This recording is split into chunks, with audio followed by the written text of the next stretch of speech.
Bom dia, pessoal.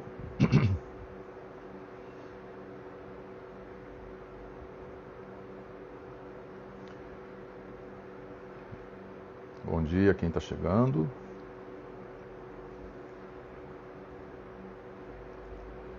Vamos aqui fazer mais um. Bom dia, Sandra. Bom dia, Carol, pessoal que está chegando. Vamos aqui fazer mais um bate-papo, né? Mais uma conversa aqui sobre fenomenologia com o nosso amigo Adriano Holanda. Daqui a pouco ele está entrando aqui.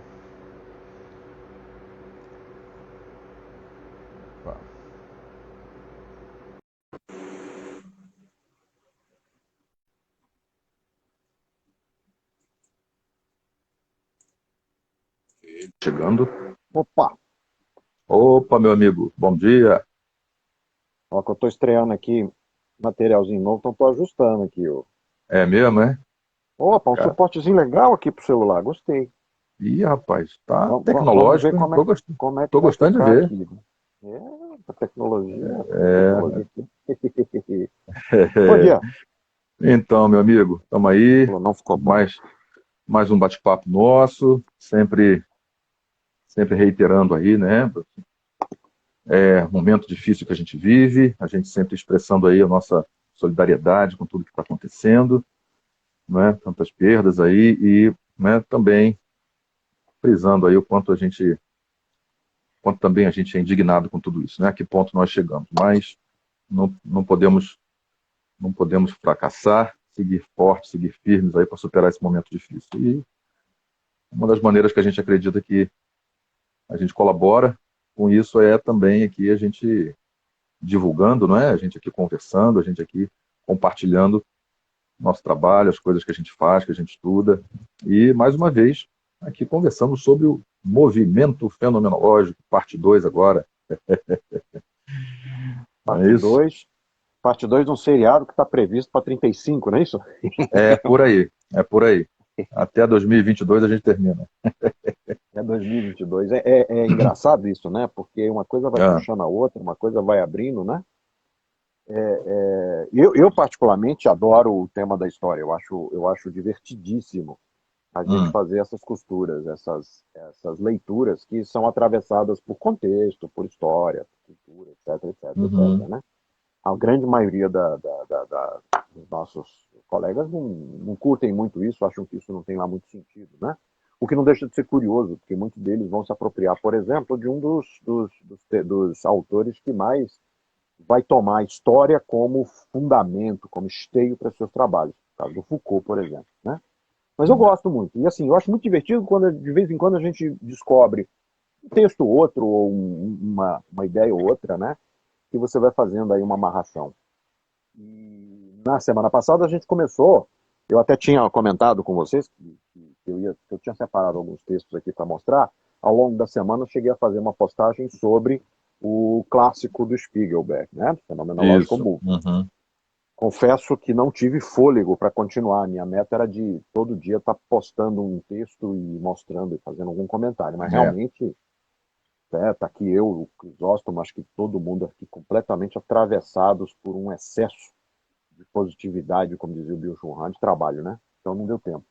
Mas eu voltei a ler, acho que eu cheguei a comentar com vocês, esse texto muito interessante do Antônio Fidalgo, chamado O Realismo da Escola da Fenomenologia de Munique, que fala particularmente do primeiro grande grupo de fenomenólogos que se juntou em torno do Husserl, e depois teve uma espécie de racha-quebra aí, né?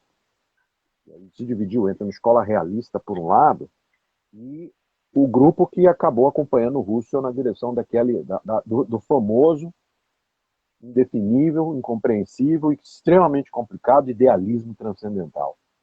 Né? E eu voltei a ler aqui o texto, né? E é engraçado, é desesperador o negócio, porque eu fui. Você vai lendo, esse é um texto em português.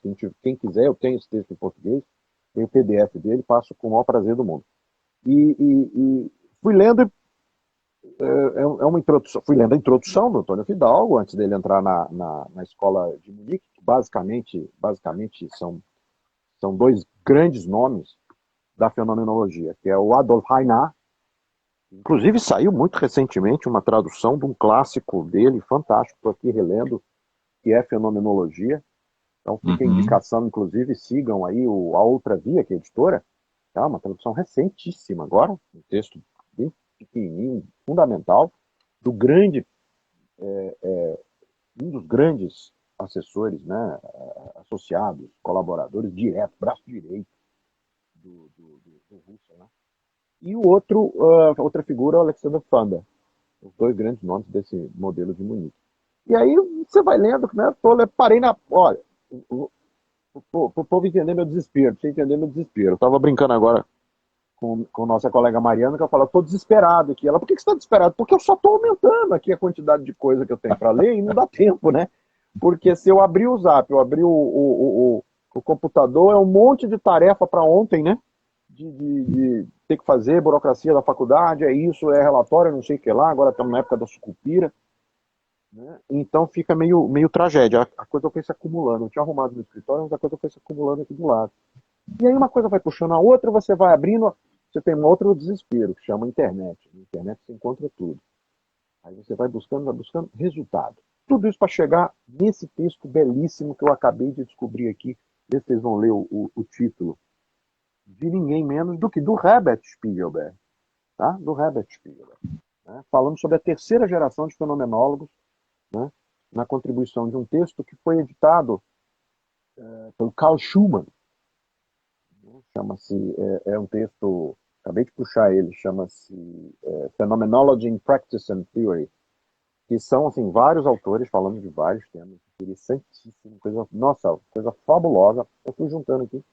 E aqui o Spiegelberg, que é digamos assim, o grande historiador da fenomenologia, vai dar e ele não faz uma mera historiografia, não é bem uma historiografia que eu quero dizer, não faz uma mera compilação de dados históricos, ele realmente faz uma discussão, né? Tanto que eu me deparei aqui, estava comentando antes da gente entrar no ar com o Crisóstomo, que ele faz assim, um questionamento muito interessante. Ele diz assim, ele não está interessado em fazer uma metafenomenologia. O que ele está chamando de metafenomenologia?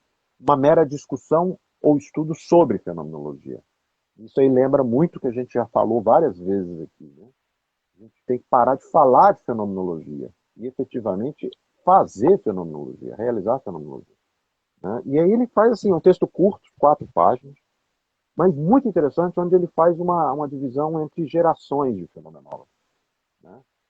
E isso acaba chamando a atenção para uma outra dimensão que eu acho que é importante para a gente discutir aqui, que é o fato de como que a fenomenologia abriu-se num grande leque de temáticas, de reflexões, de autores, né, de temas, de pesquisas, né, que é o que faz que a gente está aqui. Né? Se a gente fosse se colocar aqui em alguma geração, a gente seria o quê? Sei lá, 15ª geração, sei lá o quê, né, de pesquisadores. Né? E como que a coisa cresceu. Então eu pensei da gente começar a papear por aí. Estou com os livros aqui, né? Inclusive voltei a me deparar com 2 textos, se eu puder dar uma sugestão de literatura aí, tranquila, né? Tranquila dentro do limite do que é tranquilo na fenomenologia, né? E aí depois eu vou postar aí ao longo da semana, né? Outras referências, esse é o clássico do Spiegelberg, Phenomenology in Psychology and Psychiatry, é o clássico para fora do âmbito filosófico, né? Que teoricamente nos interessaria mais, aonde, vamos dizer, ele constrói todo esse arcabouço de como que a fenomenologia vai sendo lida, percebida, tomada pelos grandes movimentos psicológicos. É um livro assim necessário para qualquer um que tenha mínimo interesse de discutir fenomenologia. E duas outras referências que eu daria no início é o famoso Na Escola Fenomenológica do Paul Ricoeur. Tem pelo menos, eu diria, 2 capítulos que são fundamentais para serem lidos. O primeiro, que é Russell, uma espécie de introdução que ele faz a Russell, e o outro é exatamente sobre a escola. E que um meu amigo Alex me lembrou agora de manhã, mostrando uma edição espanhola, e eu falei, putz, esse livro faz todo sentido. Esse também o Crisóstomo conhece, do Gadamer, né? Hegel, Husserl e Heidegger, são uma série de estudos, do Gadamer, Uhum. são vários textos que foram compilados e editados pela Vozes, e especificamente na parte 2, que é a parte do Russell, eu diria que tem dois capítulos interessantíssimos para a gente discutir na direção desse nosso tema, que é o movimento fenomenológico, no texto 63, e o sobre a atualidade da fenomenologia russeliana, que ele publica em 74. Assim, em termos de sugestões, né? Aí eu pensei nisso, o que você acha? Olha, é pouco, né? Então, por isso que eu falei, É pouco. tá a É pouco. previsão aqui dos Aham, estúdios Phenomenological de 35 versões. aham. É verdade. Eu acho que, assim, das várias coisas importantes que você falou, eu queria sublinhar uma que eu acho Vamos que lá. vai muito na direção do que a gente tem conversado, que é esse alerta do Spiegelberg, né? Do Herbert Spiegelberg em relação aos riscos, né? Vamos dizer assim, né? Que ele não se propõe a fazer uma meta fenomenologia, né? Que eu diria, né, Adriano, não sei como você vê, mas eu diria que isso é assim, isso é um movimento muito sedutor, né? Isso é uma coisa assim muito comum, né? Vamos dizer assim, um risco de certa forma, de se cair, né? E que em alguma medida, não sei como você vê, mas que em alguma medida assim, dependendo assim, né, de como isso é feito, dos limites disso, eu diria que chega a ser até uma própria, em alguma medida, uma certa traição da fenomenologia, ou certo, né, porque é como se fosse um risco de um psicologismo, né, o risco de um cognitivismo fenomenológico, né, o que vai, né, exatamente de encontro à própria proposta original da fenomenologia com Russell. Então, eu acho que esse alerta do Spiegelberg é extremamente importante, né, dentro do que você falou, que não basta falar de fenomenologia, é importante fazer fenomenologia, é importante viver fenomenologia, né? E eu acho que esse é um pouco, eu acho que esse é um pouco o caminho, né? De certa medida, para que a gente possa estar, assim, se precaver talvez um pouco né? Dessa sedução, desse risco sedutor de nós elaborarmos, né, o tempo todo uma espécie de metapsicologia, só que uma metafenomenologia, que seria uma espécie de psicologismo cognitivista, né? Então, eu acho que esse é um dos pontos fundamentais do que você trouxe, né? A segunda coisa, eu acho que é essa abertura também que o Spiegelberg se propõe a fazer, né? Essa abertura do campo fenomenológico. Eu acho que é fundamental, porque afinal de contas é isso que nos permite esse diálogo, né? Mais amplo com outros campos, né? E que também, em certa medida, vai justamente no próprio caminho do fundamento da ideia fenomenológica, né? É uma espécie de ciência do fundamento, né?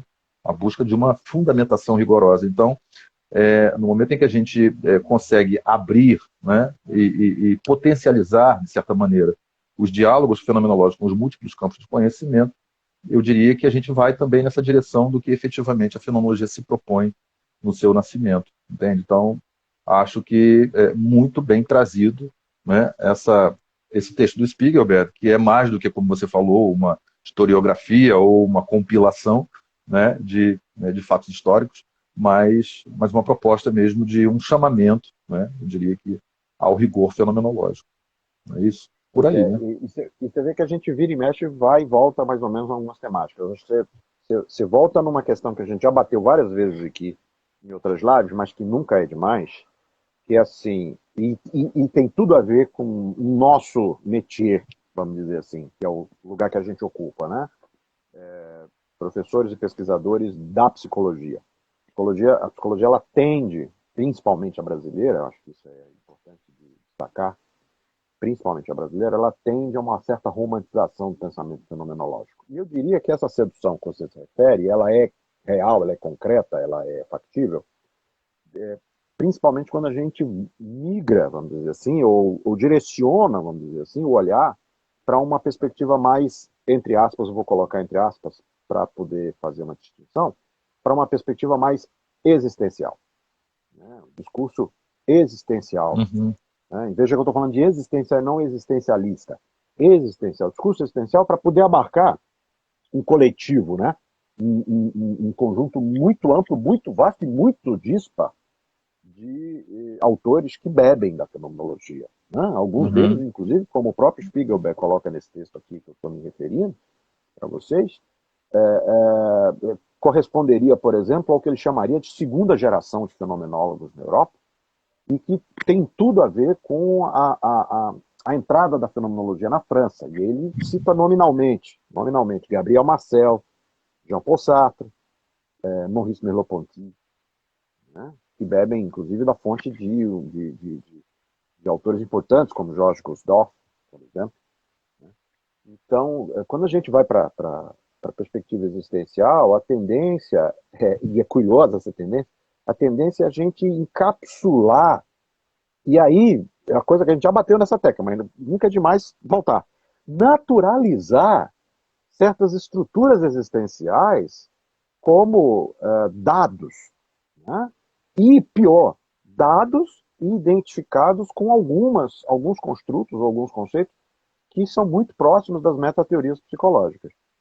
Então, é um risco. É um risco. Aí eu chamo a atenção, para te devolver a bola, para exatamente o texto do Reinhard, né, que muitos podem ler o Reinhard como um preâmbulo realista e, portanto, que não avançou. A gente vai ficar eternamente nessa discussão se o que veio depois avançou ou não avançou em relação ao anterior, como, por exemplo, a discussão sobre se Binswanger faz uma psicopatologia mais completa do que a do Jaspers, né? Eu diria, não se trata dessa questão, se trata de reconhecer o legado de cada um, a contribuição de cada um, o olhar de cada um. E aí é exatamente essa perspectiva do Reinhard, quando ele vai tentar definir o que é fenomenologia. É um aprender a olhar, né? A olhar e ver a realidade. Né? E nesse particular, de fato, você tem toda a razão. A gente tem aí uma sedução muito grande de tentar encapsular. Eu até diria, para provocar aqui, para te devolver, que eu tento entender por que essa sedução. Eu também caí nessa sedução. Não vou negar. Também caí nessa sedução. Mas, assim, parte do que me explica essa sedução e parte do que me explica essa armadilha do psicologismo, que você está se referindo, e que eu concordo plenamente, diz muito curiosa e paradoxalmente da própria ampliação e da dimensão de profundidade que tem o pensamento fenomenológico, que nos obriga a um estudo tão radical que chega a ser cansativo, demorado, e fica sempre aquela sensação de inapreensibilidade. Né? Eu não tenho problema nenhum de assumir a minha ignorância, gente. Eu falo tranquilamente. Abri a primeira aula na semana passada, dizendo claramente, tem 20 anos que eu estudo fenomenologia, que eu leio fenomenologia, e a cada vez que eu leio alguma coisa nova, eu tenho a mais absoluta certeza. A mais absoluta certeza. Não sem muito sofrimento, e que eu não sei absolutamente nada. E aí fica meio desesperador, é meio ansiogênico, de fato. Né? Então, eu vejo que muito dessa sedução que você está se referindo, desse risco, dessa armadilha, tem a ver com isso. Né? Um pensamento duro, um pensamento muitas vezes hermético, e aí a nossa tendência pode ser para dar um pouco de conforto, simplificar, né? Dizer que conceito A ou B é isso, né? E não se debruçar sobre as elaborações. Que o próprio Russell fez ao longo da sua história. Ele passou a vida inteira reescrevendo fenomenologia, né? Que o próprio Heidegger vai, vira e mexe, vai e volta, vai e volta, vai e volta. Né? Então, eu penso que vai por aí. O que você acha? Eu acho que é verdade. Eu acho que por um lado, assim, compreensível, né? É compreensível esse movimento. Quando você fala, né, até pelo próprio campo onde a gente se situa, né, o campo da psicologia e da pesquisa na psicologia, eu vejo que, assim, eminentemente, historicamente, é um campo conhecido como um campo da pragmática. Né? É um campo da pragmática. Então, por exemplo, eu que também, né, tive uma formação aí atravessada pelo campo da educação, é a mesma coisa. Né? Historicamente, se constitui como um campo de um fazer específico, né? De uma pragmática definida. E com a psicologia não é diferente. Né?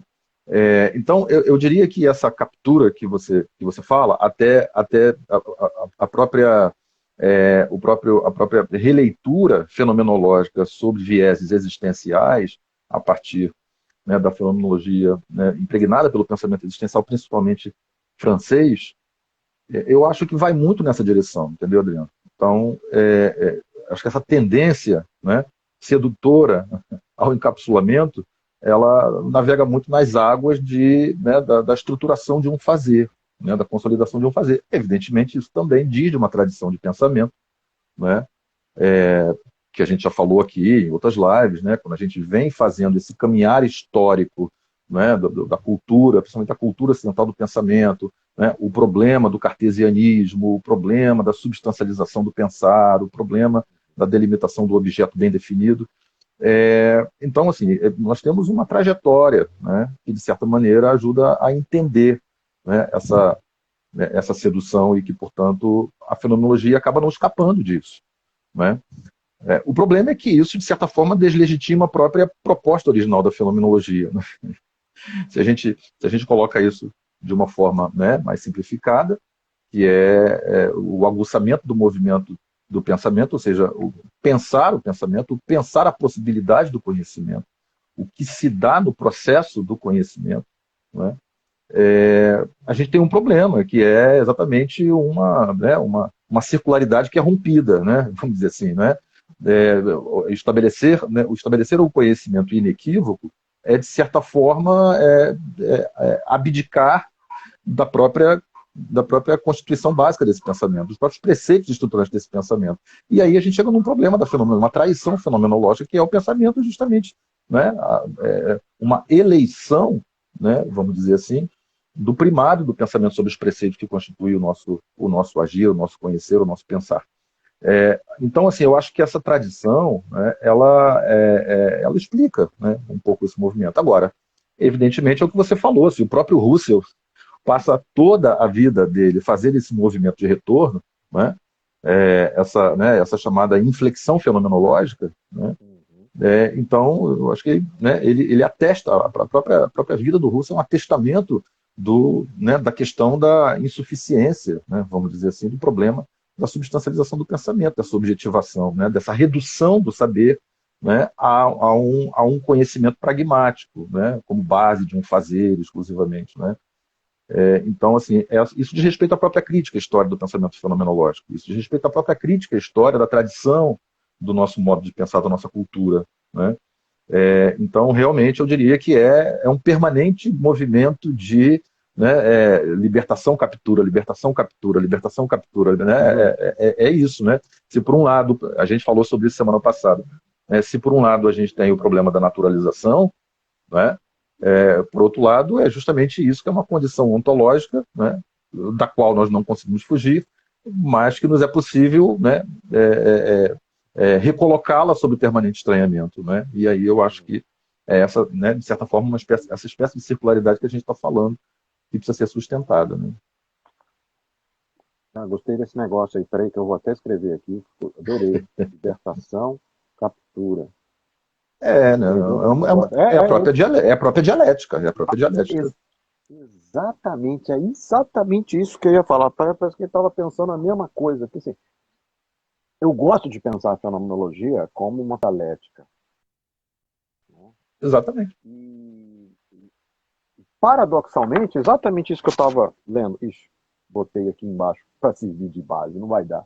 No texto do Fidalgo, que eu havia me referido, o realismo da fenomenologia de Monique, ele se refere a um texto, esse nós não temos tradução, fica aí para quem lê alemão, do Karl Schumann, 2 volumes, e exatamente o título é A Dialética da Fenomenologia, Russell Sander. E aí tem uma passagem que é muito interessante, vai muito na direção do que a gente já comentou, acho que a gente comentou lá no teu grupo, muito tempo atrás, que é o seguinte, ele vai propor a fenomenologia como uma dialética, e isso é muito importante para a gente escapar da armadilha da crítica vazia ou superficial ao naturalismo, ou ao cientificismo, não é? Sim, perfeito. Que é muito perfeito. fácil a gente dizer, a gente é contra o cientificismo, tá legal. Não, mas aqui nós estamos usando, de novo, estamos usando aqui a ciência para poder fazer e falar sobre isso. E ele vai dizer, o exercício da fenomenologia é o exercício da dialética na direção que a fenomenologia faz.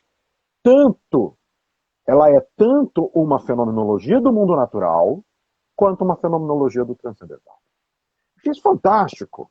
Que é isso? É esse movimento que você está falando, é libertação e captura, exatamente. A gente está o tempo todo né, nesse esteio, né?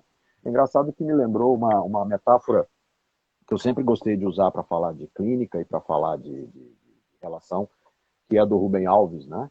Quando ele fala que as relações têm que ser, ao invés de serem o amor, ao invés de ser um jogo de tênis, tem que ser o jogo do frescobol, que é exatamente esse movimento do vai e vem, na expectativa que a bola não caia.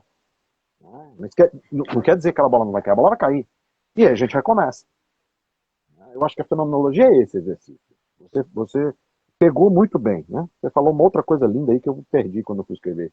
Mas é exatamente esse movimento da captura, você fala logo em seguida, da captura da libertação, você fez uma outra expressão que, putz, tem que escrever esse negócio. E eu perdi. Mas é isso. E essa é a expectativa da gente poder escapar da armadilha. Né? Invariavelmente a gente cai. A gente já conversou várias vezes sobre isso, a gente tem que se debruçar novamente. Principalmente quando a gente puxa isso para a clínica, né?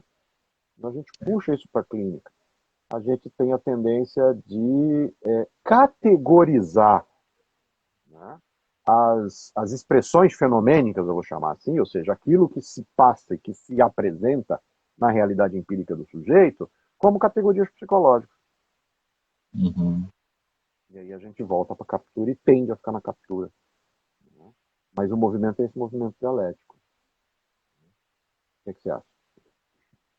E aí quando você traz a clínica, aí mais fortemente a gente consegue ver, né, essa captura a partir de uma tradição da clínica que herda, né, todo a constituição da clínica se dá a partir de uma compreensão, né, médica estrutural, né, biologizante, enfim. E aí, portanto, como sendo o lugar efetivamente de uma pragmática específica, de um fazer, né, de um fazer sobre o sujeito, de um fazer sobre o homem. Né? Então, essa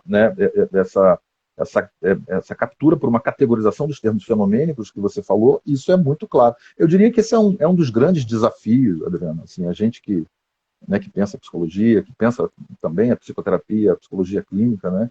Eu diria que esse é um dos grandes desafios, né, que a gente tem, que a gente já falou sobre isso também, né, a compreensão da clínica como sendo uma prática, uma praxis, né, de aplicação teórica, né, serviço de psicologia aplicada, né, o SPA. Então, assim, eu acho que isso realmente é um dos grandes desafios, né, a gente conseguir contextualizar, problematizar, né, que aí vem, todas as outras coisas vêm junto disso, que é justamente uma questão de condução, né, de controle, né, de uma relação de causa e efeito determinística a partir de um fazer, né, de um suposto saber determinativo, né, tudo isso vem, né, vem no esteio, né, dessa discussão. Então, quando você traz a psicologia, né, a dimensão clínica da psicologia, eu diria que se acentua mais ainda, né, essa problemática da própria fenomenologia como sendo uma espécie de, né, um ferramental, né, Uhum. conjunto de ferramentas a ser utilizado. Então, assim, eu acho que realmente é um grande desafio. Eu diria que, né, o próprio movimento da psicopatologia fenomenológica, com Jasper, com Binswanger, né, a própria proposta de Zolli com Medard Boss, enfim, Heidegger, realmente é um convite, né, a esse grande desafio que é não sucumbir a essa dimensão, né, instrumentalista, né, e que, evidentemente, trabalha com uma noção de substancialização do saber e do conhecimento como um ferramental teórico. Né? Uhum. Então, assim, aí a dialética vai pro brejo. Né? Vai pro brejo. Vai pro Vai pro brejo, a brejo. gente cai na instrumentalidade, né?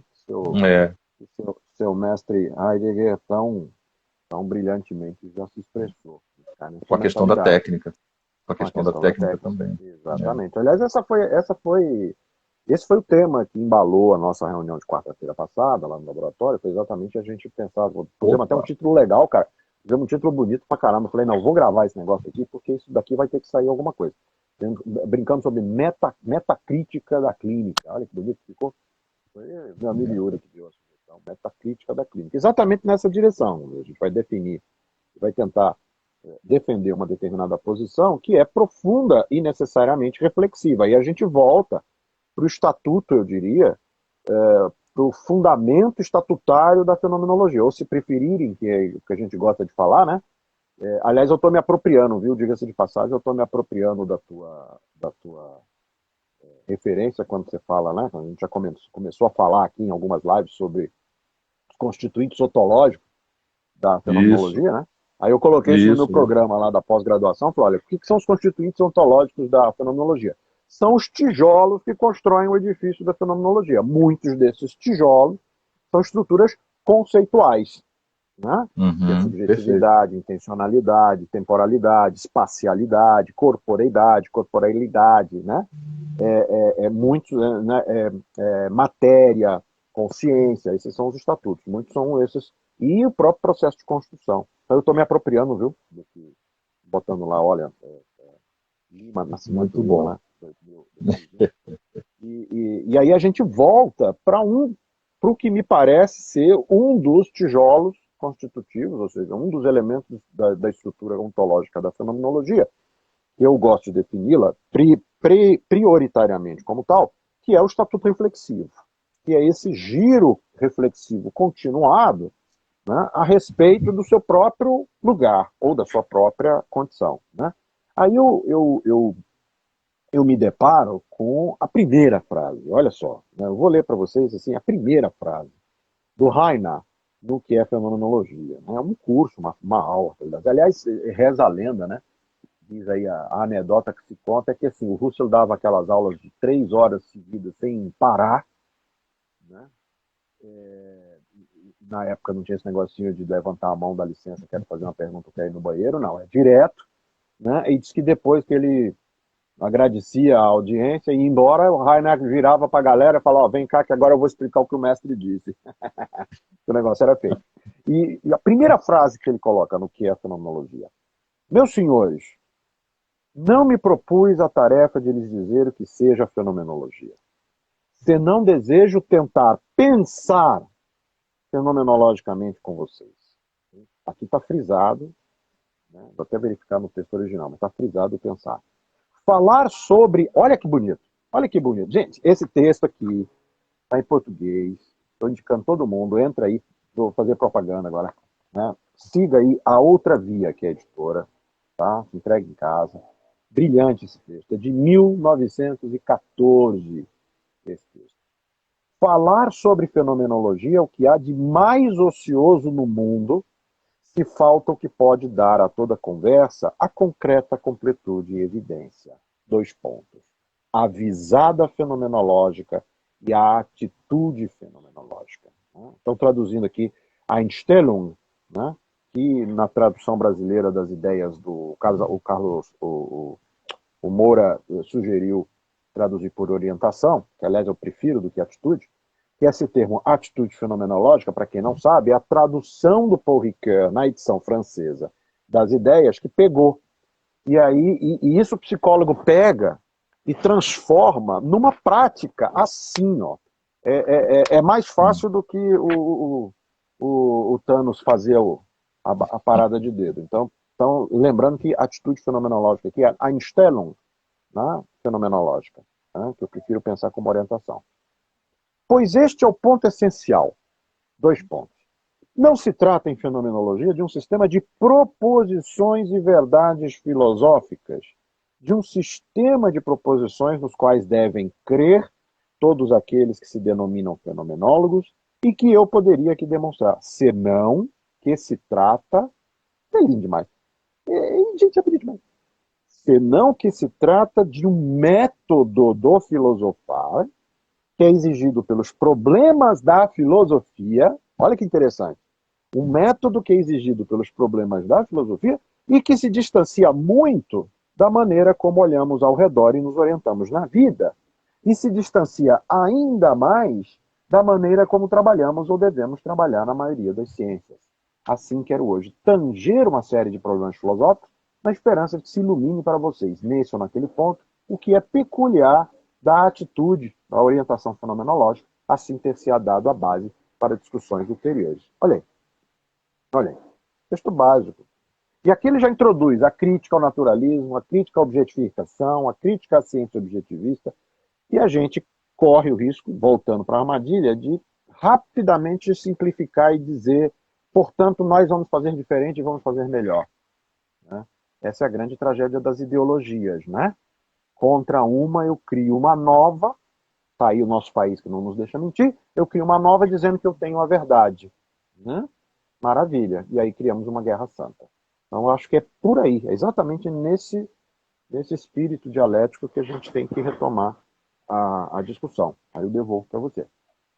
Rapaz, esse trecho que você leu aí, isso aí dá é pano para manga, hein? Dá é trabalho. Opa, Sensacional, muito bom. A diferença, né, quando ele vai falar sobre. Porque volta no problema da pragmática, né? É como se fosse assim, a gente é impelido a crer que vamos é, falar sobre fenomenologia. O que ele está querendo dizer, não, vamos pensar fenomenologicamente. É diferente de falar fenomenologia. É um grande desafio, né?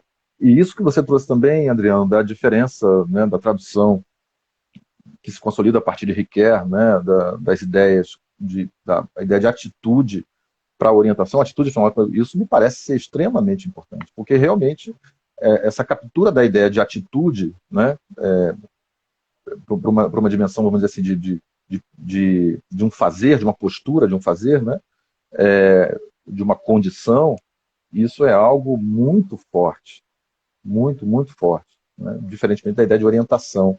Então, assim, eu acho que isso aí dá uma bela reflexão, né, muito, muito importante. E aí a gente chega na questão das ideologias, que a gente já falou semana passada, né? Que é justamente esse problema que tanto caracteriza essa dicotomização de um saber que substitui o outro, né? Uma espécie de que tem a ver com o que você falou no início sobre um processo de uma suposta superação, né? Ou seja, né? A superação vem muito, né? A superação do pensamento vem muito carregada com uma ideia de substituição, né? É uma ideia muito forte, né? E se você substitui, você troca, né? E se você troca, é outra coisa, né? E se é outra coisa, já é uma outra ideia diferente. Pronto, voltamos ao problema da idealização, né? Que a gente falou sobre isso no encontro passado. Lembra, a gente conversou sobre isso, assim, a diferença entre pensar a dinâmica, a diferença entre pensarmos a dinâmica que se opera no pensamento quando a gente idealiza, quando a gente substitui, quando a gente substancializa, né? Que isso permite que a gente permite que a gente consiga identificar o lugar de onde nós falamos, né? Não é uma mera substituição de lugar e aí de uma retórica afirmativa desse lugar. E então o problema da idealização, né? Mas a própria dinâmica que constitui isso, que é assim a sedimentação de um lugar de onde a gente fala e consequentemente essa afirmação que é a negação de outro lugar. Então assim, eu acho que o problema das ideologias passa justamente por aí, né, fazendo um link com o que o Reinhard traz, é a diferença de você falar de fenomenologia e você pensar fenomenologicamente. Isso faz muita diferença. Agora, é óbvio que isso é um grande desafio numa cultura, né, cuja tradição afirma um falar sobre. pois Né? é, pois é. Olha Tem o até problema, aqui olha o no. problema do pensamento, olha o problema da linguagem, volta, Uhum. olha que coisa, né?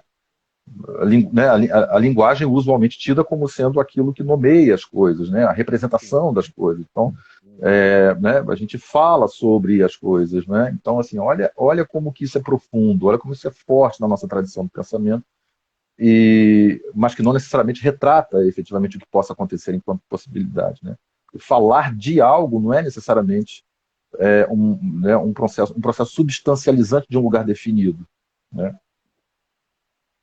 Pois é, e aí já abri um monte de coisa aqui, mas já que você chamou a atenção para a questão da linguagem, né? A gente cai na armadilha da linguagem como determinante, como determinativa da própria realidade, né?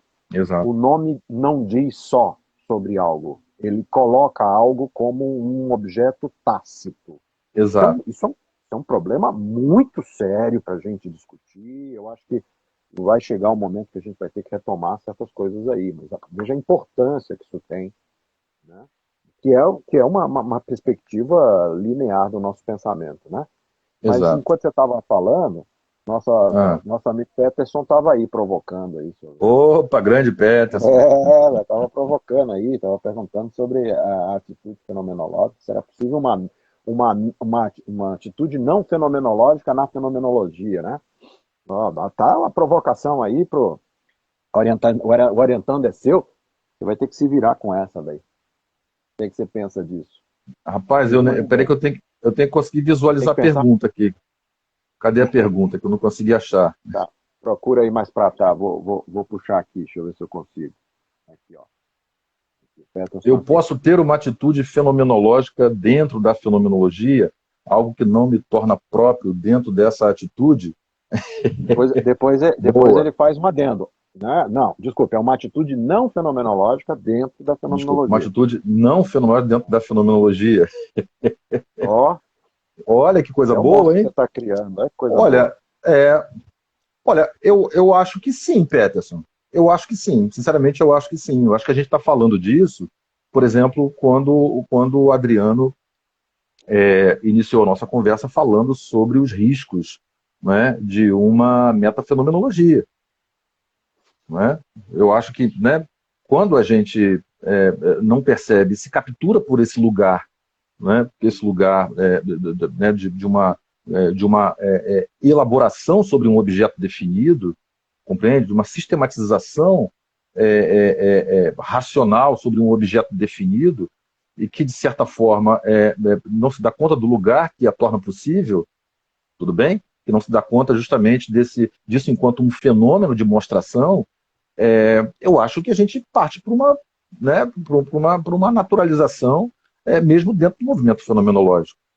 Entende? Então, assim, eu acho que isso é perfeitamente possível, e não só possível, como recorrente. Eu acho que isso tem a ver com o que a gente está falando de um certo psicologismo, de um certo cognitivismo, de uma certa instrumentalização, né?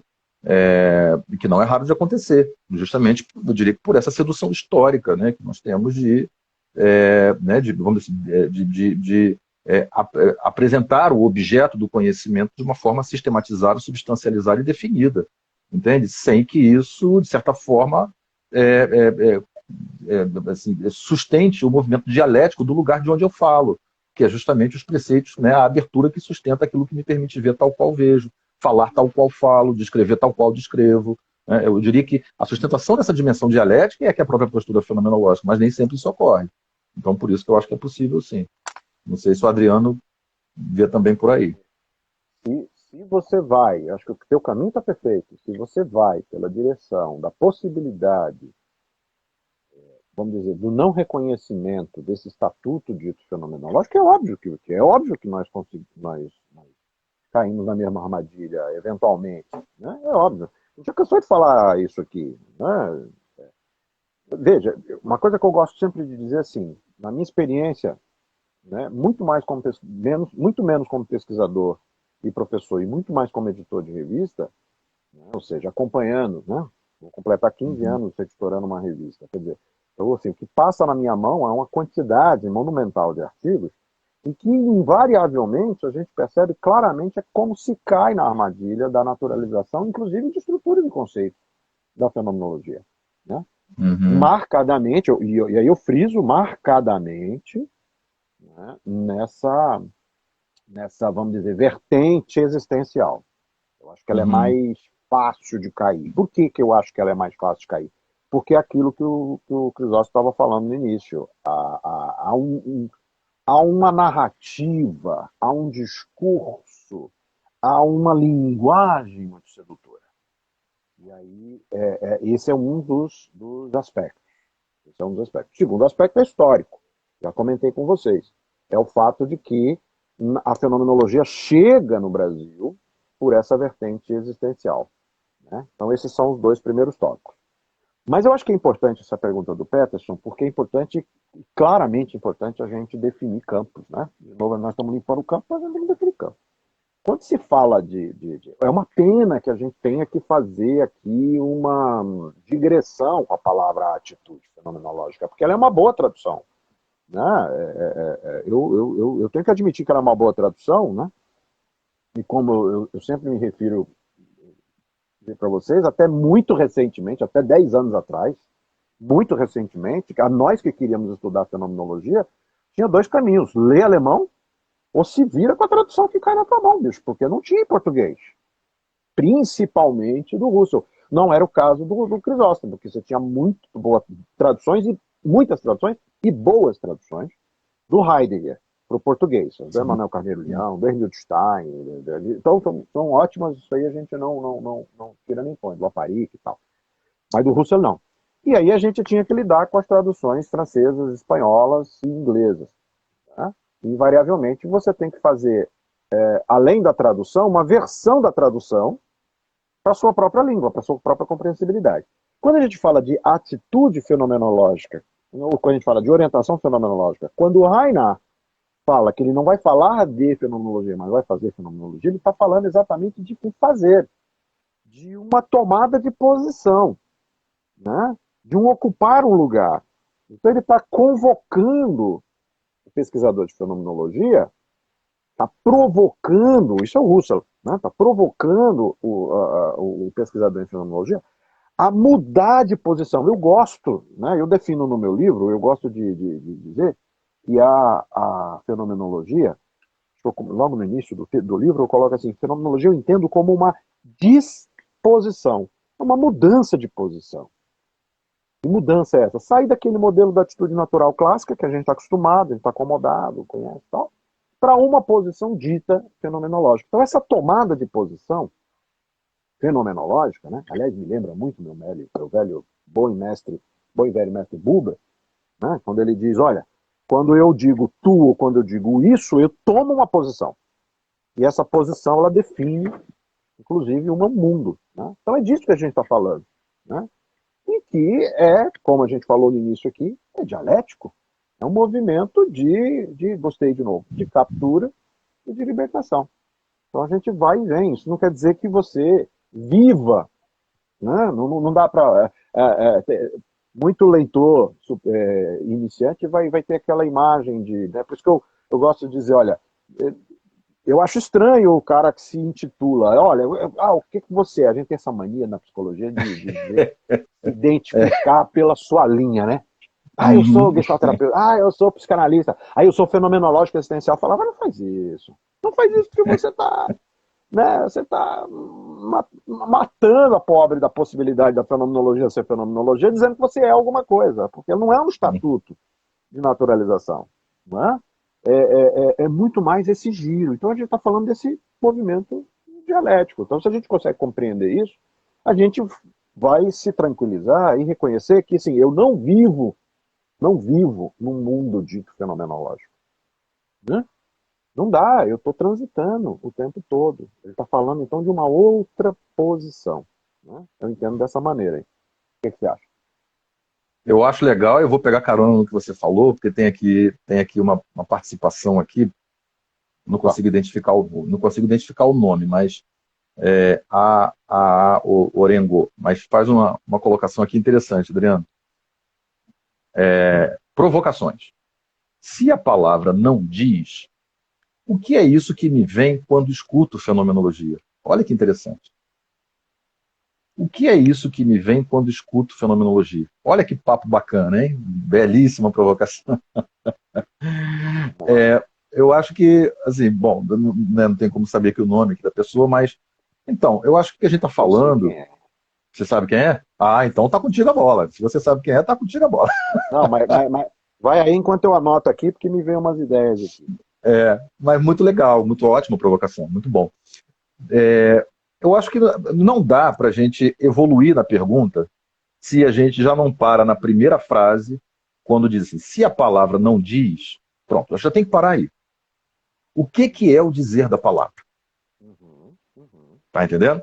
Voltamos aí para a expressão que você gosta. Qual o estatuto ontológico do dizer de alguma coisa, do dizer alguma coisa, né? O que é o dizer da palavra? Acho que a gente não pode ir para frente sem pensar nisso, né? Porque, né, historicamente, e aí depois até um outro Johan aí também, aluno nosso, vai colocando, assim, a gente poder parar para olhar com cuidado sobre esse estatuto ontológico do dizer, que é uma representação linguística de sentido sobre um objeto, né? Ou seja, o que descreve o objeto, né? O que é aquilo a partir do seu dizer. Então, uma primeira hesitação fundamental é assim, se a gente consegue problematizar o lugar da representação, que supostamente o dizer traduz. Entende? Então essa é a primeira questão fundamental na provocação aí que ele está trazendo, né? E aí sim, eu acho que a gente consegue evoluir para eu te passar a bola, né? Que é isso que lhe vem quando você escuta a fenomenologia, né? Isso é um processo fenomênico, isso é uma Sim, dialética, sim. né? Isso é um processo fenomênico, isso não é uma representação posta exatamente, né? Inerente Exatamente. ao termo fenomenologia. Aí sim, eu acho que a gente consegue brincar um pouquinho com isso. Agora está contigo aí, porque você conhece, manda bala. Tá, o Alex, sim, o Alex, aliás, Ah, agradecendo Alex. aqui o Alex, que foi ele que me trouxe aqui me voltou ao Gada, né? Me trouxe mais um pouco de desespero, que é mais um texto ali. Uhum. Grande colega aqui, que está fazendo um brilhante doutorado aqui na geografia. Muito bom. Parabéns, Alex. Gente, Bela colocação. vamos lá, e aí eu já vou amarrar com a pergunta do Johan. Do Johan. E era exatamente isso que eu queria traçar. Você pegou no tópico. Veja, é óbvio que a palavra diz. Uhum. Ela diz algo.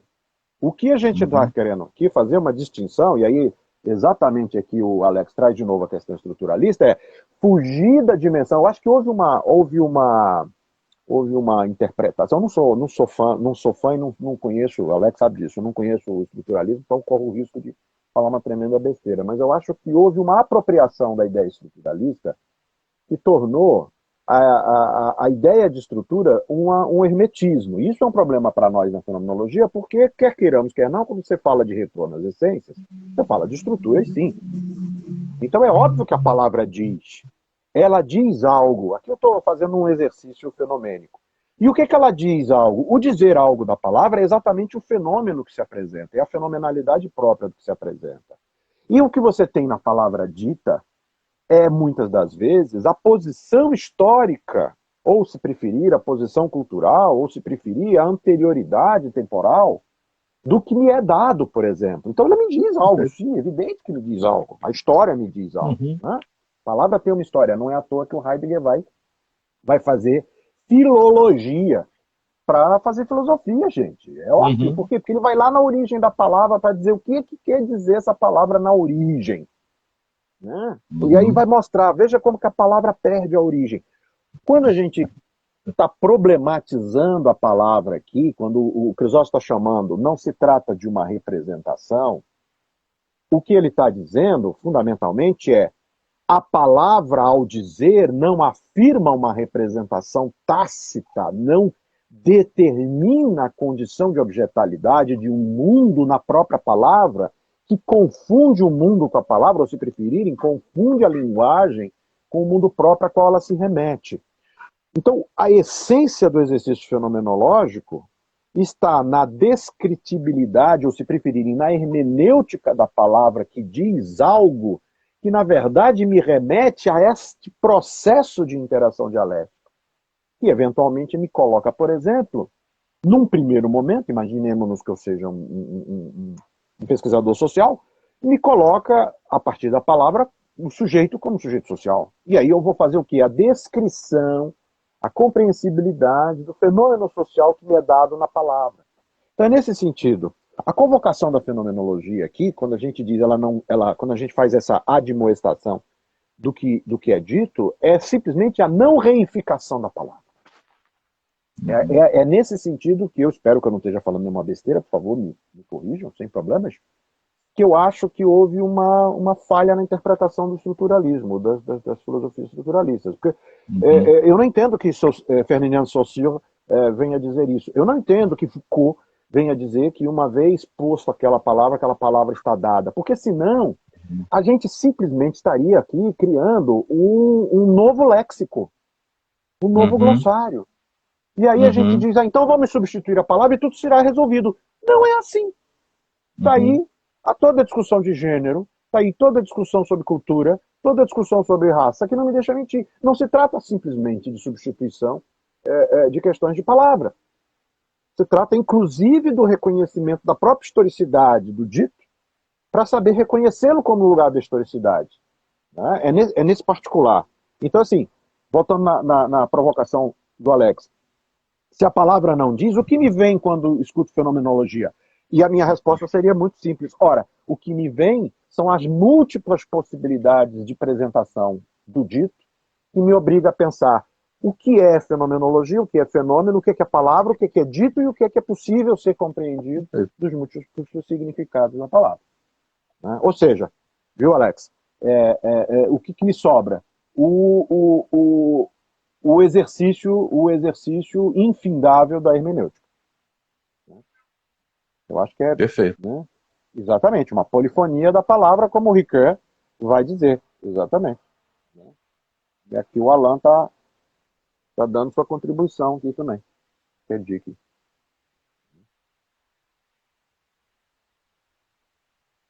Você consegue ler aí? Em todo A gente tem, discurso a gente tem perpassa 2 uma minutos. tradição filosófica. Opa! Elementos culturais e diversas outras circunstâncias que o formaram. E todas elas são oriundas da relação com o mundo. É por aí? É por aí. Por É por aí. aí. Todas É por elas aí. são a delimitação das minhas relações do mundo. Ou, fazendo Sim. aqui uma apropriação de um autor que o Alan é mestre e conhece muito melhor, que é Ortega y Gasset, né? A Uhum. palavra mostra as nossas circunstâncias. Sim. Sim. É vida. Vê se ajuda. Agora, eu tive aqui Vai. você falando, eu estava aqui pensando, né, junto com a pergunta do Alex, do Johan, porque, veja bem, isso que vem, Alex, quando você ouve a palavra fenomenologia, não se trata nada mais, nada menos do que um testemunho fenomênico. É um testemunho fenomênico. O que te vem é a anunciação de uma relação fenomênica possível. Que aí sim, né, junto com o que o colega está dizendo aqui no final, né, demarca exatamente essas relações com o mundo, né? Ou seja, essas relações semânticas, essas relações de sentido, né? E que naquele momento se anunciam mediante essa mostração fenomênica. Por isso que é um testemunho fenomênico. É isso que vem com a palavra. E o problema, e o nosso problema histórico é isso que o Adriano falou. Eu diria que é uma certa apreensão, talvez reducionista, da própria compreensão do estruturalismo. Entende? Porque, por exemplo, quando a gente vai fazer, né, o Adriano trouxe, por exemplo, a própria filologia, se você pega quando Heidegger vai trazer a própria etimologia do termo, na verdade, isso não é um salto para um significado original. Isso tem a ver com uma enunciação de um testemunho fenomênico possível.